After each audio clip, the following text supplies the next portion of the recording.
வணக்கம். இந்த வீடியோவில் என்ன பார்க்க போகிறோன்னா, புட்டு மாவு பேக்கெட்டு கடைங்களில் ரெடிமேட் அரிசி புட்டு மாவு வாங்கியிருந்தேன். இது எப்படி செய்து பார்க்கலாம் வாங்க. நான் வந்து ஒரு 1/2 கப்பு அளவுக்கு எடுத்துக்கிறேன். ரவா மாதிரி தான் இருக்குது, அரிசி ரவை மாதிரி தான் இருக்குது. ஆனால் ரொம்ப குயிக்காக ரொம்ப ஒரு 5 மினிட்ஸ் ரெடி ஆகிடுச்சு. நான் 1/2 கப்பு அளவுக்கு அளந்து எடுத்துக்கிட்டு நீங்கள் எந்த கப்பில் வேணால் எடுத்துக்கோங்க.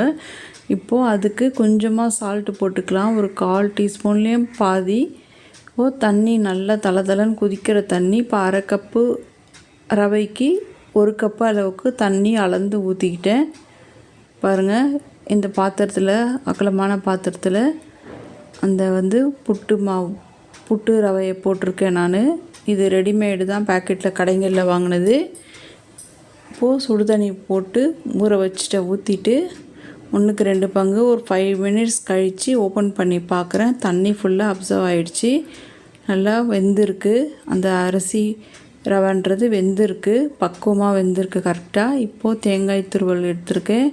நாட்டு சர்க்கரை இல்லைன்னா ஒயிட் சுகர் எது வேணால் நீங்கள் எடுத்துக்கலாம். இப்போ வந்து ப்ரௌன் சுகர் போட்டிருக்கேன் நான், நாட்டு சர்க்கரை தான். கொஞ்சம் தேங்காய் துருவல் போட்டுக்கிறேன், 1/2 மூடி இருக்கும் அளவு. கொஞ்சம் ஏலக்காய் பொடி சேர்த்துக்கிறேன்.